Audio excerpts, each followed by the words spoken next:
Halo, selamat datang di My Daily Reflection.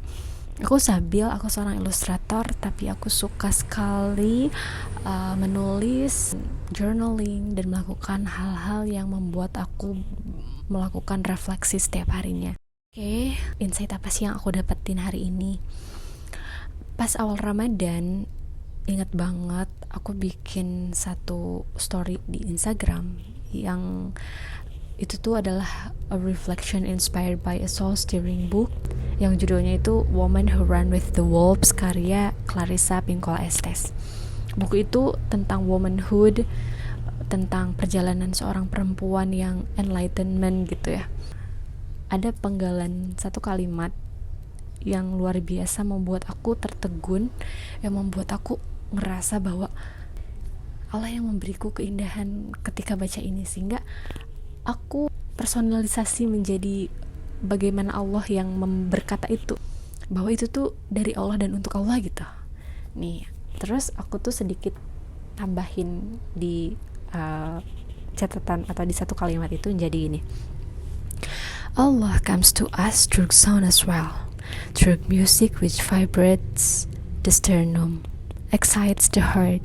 It's come through frail drum, the whistle, the call and the cry. He comes through the written and the spoken word, sometimes a word, a sentence, or a poem or a story. It's a resonant, so right, it causes us to remember, at least for an instant, what substance we are really made from, and where is our true home. Aku mencoba merefleksikan itu, bagian dari aku menemukan kesadaran tentang Allah gitu ya. Allah itu kan bisa datang melalui apapun, bahkan kita dengan itu kita menyadari bahwa Allah tuh deket ya. Proses kita bertemu dengan Allah tuh daily activity aja bisa gitu. Kayak Allah comes to us through sound as well, through music which vibrates the sternum, excites the hearts. Kayak pernah gak sih kita mendengarkan musik yang vibrasinya ilahiyah banget gitu ya, sehingga kita menyadari ketika mendengar itu, ya Allah kok ini indah sekali, membuat aku menyadari bahwa Allah itu dekat melalui ini gitu, melalui apa yang aku dengar, dari suara-suara burung misalnya, dari suara-suara apapun, dengan harmoni yang indah, kita tuh merasa Allah tuh ada loh, dekat dengan kita. Beda ya dengan di musik-musik tertentu. Ada juga musik-musik yang ketika kita mendengarkan tuh rasanya sedih, tapi sedihnya tuh bukan sedih yang tenang, tapi sedih yang penuh kekecewaan dan gelisah tuh ada. Tapi beda kalau misalkan aku rasa gitu ya, nyanyian-nyanyian dari Allah itu tuh pasti mengarah kepada ketenangan batin kita, ketenangan jiwa kita. Kan ada ya kayak musik-musik yang heavenly voice banget gitu, kayak musik-musik surgawi gitu, yang membuat kita bertanya-tanya, nyanyian surga itu seperti apa ya gitu. Hal itu yang pada akhirnya membuat aku berkontemplasi lagi tentang apa yang aku baca gitu ya. Kayak misalnya mungkin gak sih kalau misalkan kita tuh mendengar bisikan-bisikan Allah itu melalui siulan atau panggilan dari orang-orang terkasih kita, bahkan dari tangisan. Bisa jadi tangisan adalah bentuk cinta Allah juga untuk kita. Ada kalanya aku menangis, ketika menangis itu rasanya tenang sekali, seperti dipeluk, seperti Allah tuh sedang ngusap kepalaku gitu, saking aku merasa dekatnya sama Allah.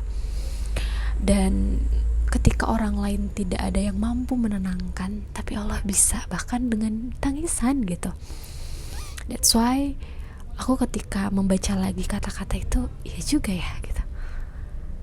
Nah, terus He comes through the written and the spoken word, sometimes a word, a sentence, or a poem or a story is a resonance, so right. Kadang-kadang kita dengan menulis aja bisa merasakan ketenangan gak sih? Aku selalu percaya gitu ya, dari proses aku journaling, dari proses aku menulis atau bikin karya ilustrasi sekalipun gitu ya, itu tuh adalah proses aku berbicara dengan diriku sendiri, berkontemplasi terhadap banyak hal, termasuk bagaimana aku berkomunikasi juga loh dengan Allah gitu. Mungkin dengan menulis aku bertemu dengan Allah dari jiwa ke jiwa gitu. Misalkan kita bertemu dengan seseorang yang setiap mengeluarkan kata rasanya menenangkan sekali, indah sekali, tanpa menggurui, tanpa kita merasa tersudutkan, tapi kayak dikuatkan. Aku selalu percaya itu tuh Allah sedang menitipkan cintanya melalui orang itu, melalui kata-katanya gitu. Aku selalu takjub dengan hal-hal kecil yang baik, itu pasti dari Allah gitu. Nah, beda lagi kalau misalkan keadaan keimanan kita, atau misalkan kita lagi tidak tertaut dengan Allah tuh, hal-hal semacam itu tuh tidak akan terlihat. Yang kita fokuskan adalah kejelekan orang misalnya, kesalahan orang lain misalnya, bahkan kesalahan diri kita sendiri atau keputusasaan gitu. Nah, tapi dari menyadari bahwa segala kebaikan itu bisa dilihat, tapi dilihat bukan oleh mata gitu ya, tapi dirasakan oleh hati. Dan itu tuh luar biasa. Sama halnya ketika aku membuat atau membaca puisi. Aku selalu percaya puisi itu tuh punya daya juang. Puisi itu mampu menggerakkan keimanan, bahkan menggerakkan hati gitu ya. Ini pengalaman aku sih. Kalau misalkan keadaan aku jauh dari Allah, tidak tertaut dengan Allah tuh rasanya kan untuk mau buka Quran aja rasanya berat banget gak sih? Rasanya tuh kayak dihalangi beribu-ribu gunung untuk mau buka Quran padahal ada di depan mata gitu ya. Aku larinya ke baca puisi. Tentunya puisi tertentu saja yang membuat aku berjalan kepada Allah gitu ya. Misalnya aku punya satu buku judulnya Iqra karya Eko Prasetyo. Aku selalu menjadikan buku itu tuh sebagai apa ya, penyadaran setiap kali aku malas baca. Kenapa? Karena apa ya, dari situ aku sadar puisi itu tuh punya daya juang untuk menggerakkan kita,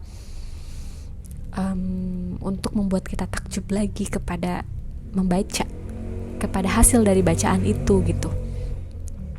Dan luar biasanya aku menyadari bahwa oh iya ya, Allah juga memeluk aku, Allah juga mengelus kepalaku melalui ketika aku baca puisi gitu. Bahkan ketika pun nulis puisi, Allah juga ada menemaniku gitu. Atau misalkan a poem or a story, atau dari suatu cerita. Aku suka baca buku berawal dari suka yang fantasi, dark fantasi, bahkan bener-bener non fiksi gitu. Aku mulai tertaut dan tertarik tuh dari buku-buku novel-novel gitu ya.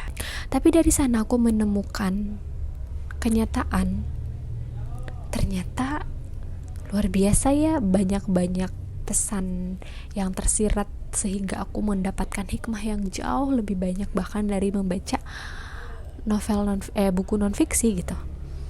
Dan oh iya ya, mungkin itu juga cara Allah membuatku tersadar akan sesuatu gitu ya.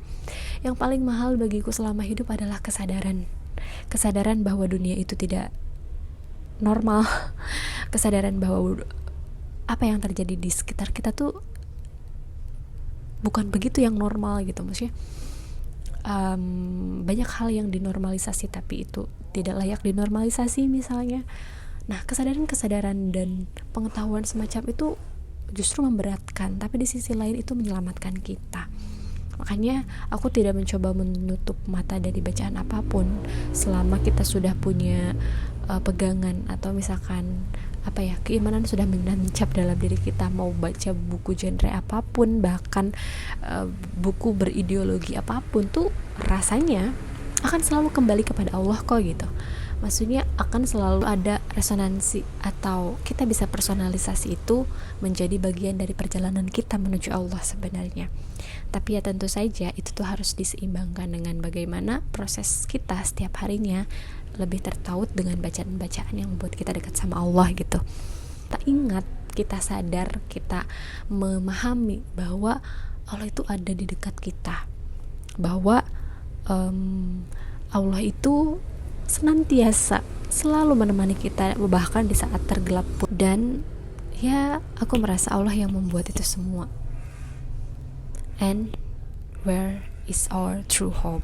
Ya, rumah kita sesungguhnya tuh bukan rumah secara fisik bersama pasangan atau bersama keluarga gitu ya, tapi rumah kita adalah Allah. So this is my daily reflection. Thank you so much for sudah mengikuti sampai akhir ya. Semoga kita bisa mengambil hikmah dari segala keajaiban yang Allah kasih di sini. Thank you so much. Sampai ketemu di podcast selanjutnya.